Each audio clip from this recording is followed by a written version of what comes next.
Hey, this is Natalie Grant, and you're listening to Dispatch Radio. All right, folks, we get to talk about another great faith-based film that's headed our way. It drops August 28th. It's called War Room. We've talked about the Kendrick films in the past, but now they've kind of branched out, and Alex and Steven kind of have their own sort of production team that's leading the way on this, so I'm sure they'll touch on that. And War Room is really going to be a very prayer-based, transformational film that you definitely want to plug into and turn out on that opening weekend and really deliver a big box office attention getter. So with that, we have Alex and Steven on the phone with us. Alex and Steven, how are you? Thanks for joining us. Doing great, man. Thanks, Brandon. It's an honor to be on the program with you. Well, let's jump right into War Room. Give everybody that little quick synopsis of what they're going to expect and take away from this new film that you have coming called War Room. Well, War Room is about the power of prayer, specifically how to fight in prayer.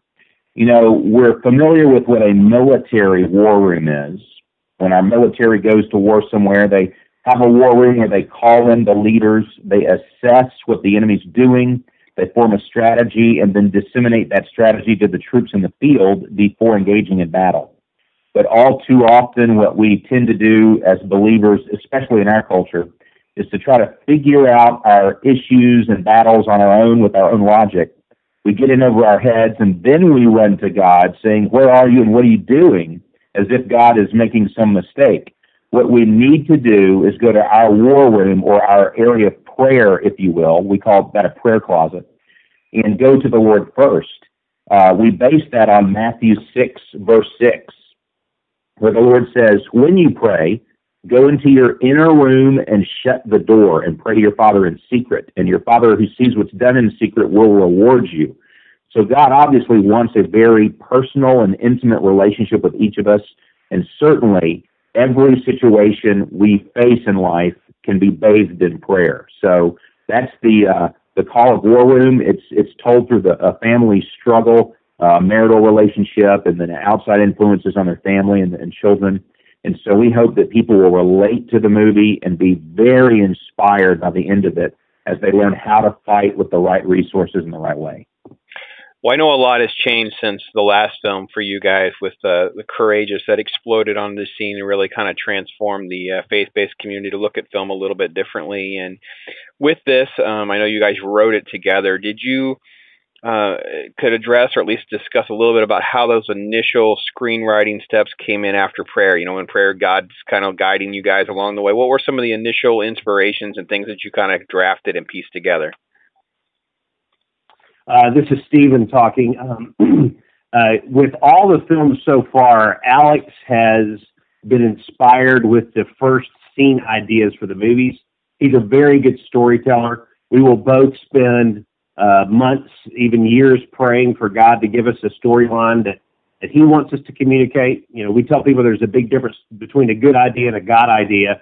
And we all have storyline ideas, and we found that just about everybody has a movie plot they want to be made into a movie. So, but Alex had the initial idea with War Room.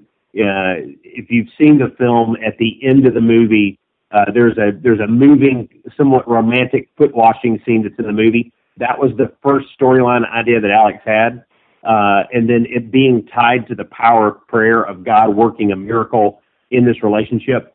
And it's a very funny scene, too. And so from that, we begin to craft the story for this movie. Usually, Alex will get the blueprint kind of overarching framework for the arc of where the story is going to go. And then we will tag team together and develop the biblical truths, the humor, the character development, those kind of things from there. And so I could tell you basically with every film what scene was the spark scene, you know, in the movie, but in each of the films. But when we are writing, we will pray and ask God to give us humor that is appropriate, that connects, resonates well, to help us to develop the characters. We'll do research on the condition of the people that are in the movie, whether it be the loss of a child like in Courageous, or the life of a firefighter in Fireproof. And all of those things will go into helping to develop the storylines. At the same time, God will use messages we hear. It could be conversations we have with other people, experiences of answered prayer in our own lives that will kind of write and craft into scenes. and we'll test each other's ideas. I will be at making Alex defend why we need to put something or leave something out. He'll do the same thing with me. We do that in unity and in love, but we're very critical of our own work, but we want the finished product to be something, as with all of our films, where the audience can watch the movie with their whole family, whether they're watching it with little kids or senior adults or their teenagers. They're going to laugh, they're going to cry, hopefully they're going to experience a powerful message from Scripture, and hopefully it'll leave a lasting change in their lives. This is the 5th film from the Kendrick Brothers, and this is the first one, though, that you guys have branched out with your own sort of production team. Could you speak a little bit to that, how that's been different for you guys? The first 4 movies we did at Sherwood Baptist Church, we used church volunteers and members of the community. It was fantastic. But after you shoot 4 feature films in the same neighborhood, you begin longing for, new areas to shoot. Secondarily, our volunteers were amazing, but at the end of the day, they're going to go back to their day jobs, and we realized that we're not duplicating or mentoring the next generation of filmmakers, especially ones to tell Christian stories and stories that would help people grow in their faith. So we went to our pastor, we talked to him about staffing the next crew with hungry, talented Christian film students that wanted to do this for a living. And so we shot this 5th movie in North Carolina, and we had 85 different churches help out in some capacity, whether they brought meals or they signed up on our prayer team or provided, transportation. It was a wonderful experience. We had 20 college students that mentored with us to learn how to make movies, and it was a great experience. So the 5th one, War Room, is the only one not shot in Albany, Georgia. But again, we love our home church and are still there. Shirley is still the home base for us, and we love the ministry, but we're also excited about what the Lord will do with War Room. War Room opens August 28th, folks, and we've talked many, many times on this show about that opening box office weekend, and I know we're dropping right in the middle and beginning of football and football season, and a lot of folks down here are going to be excited about that, but you got to carve out the time and get those small groups, those men's group, those prayer teams. You got to get the ladies group. You got to get everybody involved, turn out that opening weekend, make a big splash on that top 10 list, get the Kendricks a few more theaters for week 2, week 3, and that so on and so forth. Spread the word. Share things through Facebook and Twitter, those kinds of things. I know they have the website, warroomthemovie.com, and of course they're on Facebook, which is War Room Movie, and you can check out more information there, see trailers, photos, that kinds of things, in addition to what we've already covered on the Dispatch. So, guys, as you move into, you talked about the casting and growing and changing some directions here. How was it with casting? I know T.C. Stallings is in this from Courageous, and comedian Michael Jr. now joins the team, and Alex, you're going to be probably playing another role and that kind of thing. How did you approach casting any differently, or is it just more of just trying to find the greatest folks to make these characters come alive? We pray over the casting process with every film, and when Alex presented the story as primarily an African-American couple, it made sense because when you see the movie, you're going to feel like this couldn't have been shot any other way. This story, the wit, the passion, and the humor specifically resonates very well with a backdrop of an African-American family, especially Miss Clara, the senior adult prayer widow. People love her after they see the movie because she's so funny and passionate and opinionated at the same time. And so when we figured that out, we thought, who do we know that has acting ability would use the platform of this film, if we give it to them, to honor the Lord, to minister to more people, and they believe specifically in the message of prayer. And Priscilla Shire is someone we had gotten to know working on Courageous. She had not done acting before on feature films. We contacted her and said, you have the heart, the ministry heart, the passion that we're looking for. Would you be willing to audition?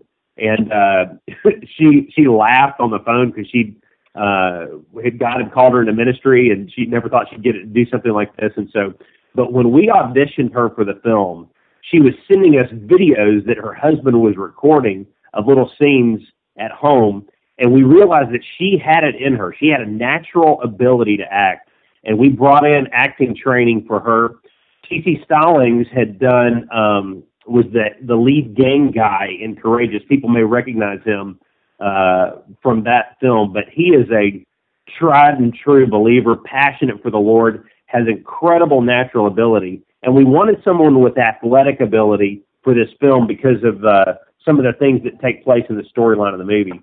And TC does his own stunts in this film when you see some of the action elements and then the jump rope competition at the end of the movie. What he pulls off in those scenes is pretty amazing too.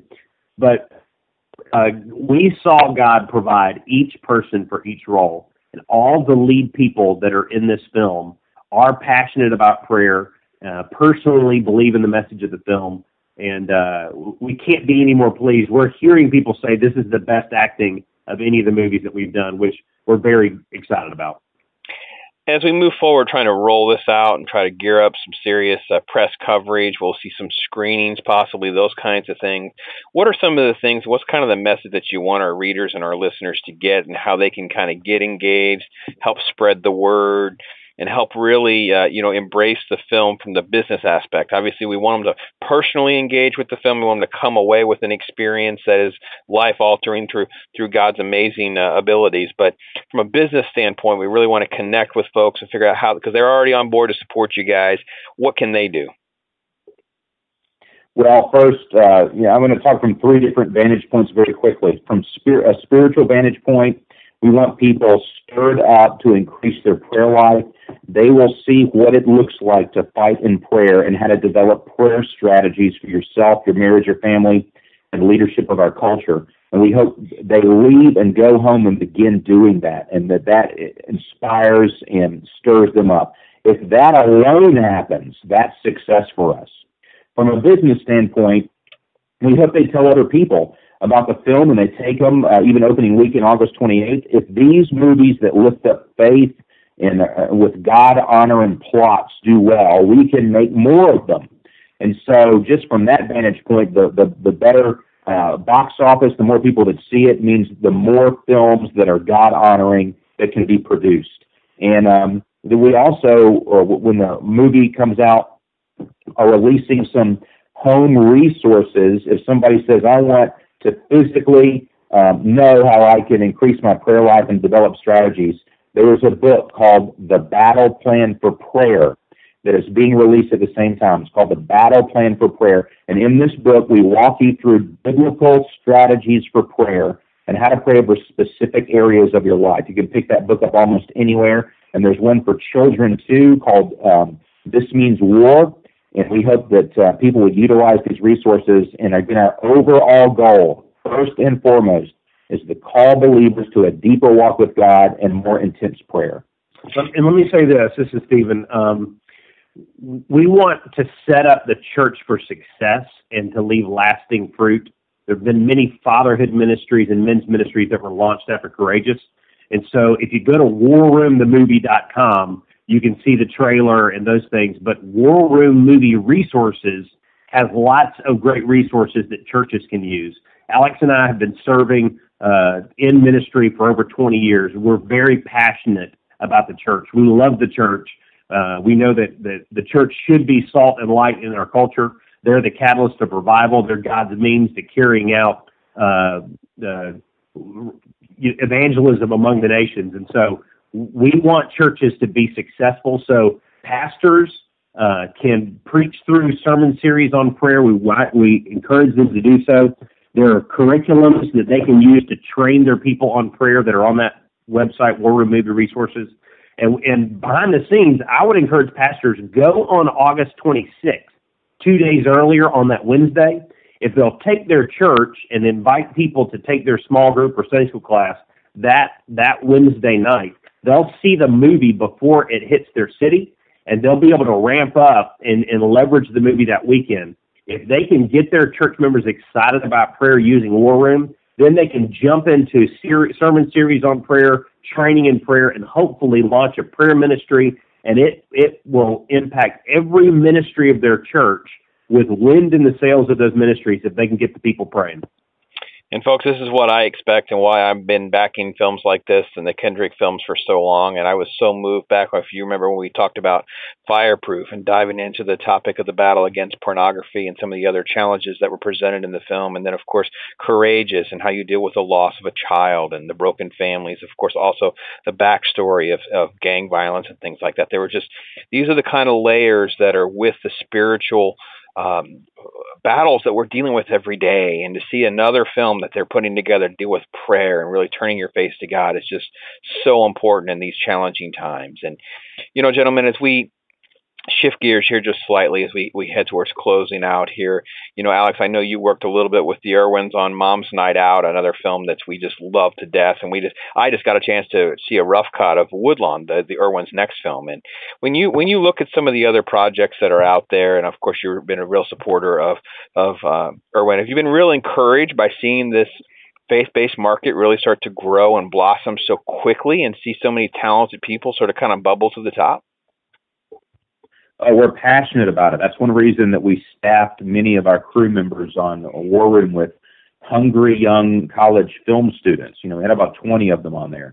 And so we're excited about that. We know and love the Irwins. I've also seen an early cut of Woodlawn. And, as these Christian films increase in their production quality, it's only going to make more of an impact. And that's what we all want to do, is help one another.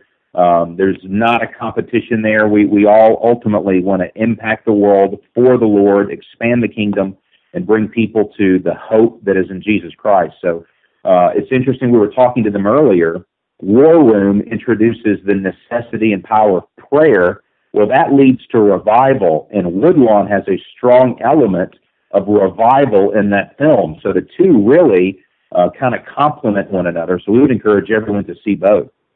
And on top of that, folks, there's a ton of other stuff. They're partnering with Affirm Films, Provident Films. I know they've also, in this same timeline that we're talking about here, beginning with August and their film War Room, all the way through October when Woodlawn, we also have 90 Minutes in Heaven, which is, Sony, the same folks are backing that film, and some other different projects. So it's a great time to, turn some prayer groups and small groups, youth trips, those kinds of things out to the theaters for some nice, wholesome, spiritually challenging and uplifting films. Really get engaged. And Stephen, as you look back now, as you've produced the fifth film and you've gone through it, it's obviously a long way from the Flywheel days and that kind of thing, but what has changed you the most as a producer and how you approach these films from that aspect? Well, every movie has been a very steep learning curve for us. Alex and I didn't go to film school, and so it has been a whole lot of prayer and a whole lot of hard work. And for me, I didn't even know what a producer did when we got to Facing the Giants. And then we realized when we look at their job description that that's what we were doing, which is basically doing whatever it takes to get the movie done. And so behind the scenes, I love now as a producer to be building teams and using the filmmaking process as a discipleship journey. So we'll not only be training them on competence in filmmaking and letting them work under industry professionals, but we're also teaching them to fear the Lord, to make God-honoring decisions, because filmmaking is a communication of theology, whether it be the movie Avatar communicating some save the planet theology, or non-Christian rated R movies that are out there that are teaching that God doesn't exist and you can murder people and get away with it. Every movie preaches a sermon that comes out of the hearts of the directors and the writers and the actors. So for us, we're just honest about it, and we want that message to be true to the Word of God, and we want it to change lives for the glory of God. And so we're teaching these young filmmakers how to pray through your casting decisions so that your actors are going to be living out the message of the movie after the end credits roll. How to be careful with the dialogue they put in their movies, so that not only are we not putting a stumbling block for children, but we're teaching and communicating truth interwoven into natural dialogue that everyday people could discuss. And then ultimately, if the movie is successful, if you win awards, if it's financially successful, how do you avoid all the landmines and traps that people fall into where they get greedy or prideful or divided? how can you honor God with the stewardship of those platforms, of that kind of influence that he's given you? Ultimately, the most fulfilling things we can do in life are things that will impact eternity for the glory of God. And for us to be able to give God praise using this incredible means of influence, using the art of film, is a privilege. But it's also, we should do it with fear and trembling, because it'll take your marriage out. Movies don't want to be made, and there's a lot of opportunity for the flesh to get involved because of all the influence and the pizzazz that can go along with filmmaking. Well, actually, all of Stephen's word can be applied to most of your lives, folks. I mean, it doesn't matter if you're making films or not. He talks about different platforms, talks about pointing your eyes to God, and we can't wait to see this film, and hopefully we can stay plugged in with the PR people to keep you up to date and bring you the latest on the film War Room. It opens wide August 28th. Go to warroomthemovie.com. Check out their Facebook page, which is War Room Movie, and I can't thank the Kendricks enough for fitting us into their busy schedule. Brandon, right. Great to talk to you, man. God bless you. Thanks so much. That's where they'll cut. Thank you guys again. Love talking to you guys. Big fan, and can't wait to see the film myself. So take care. Thank you, Brandon. Take care, buddy. Bye-bye.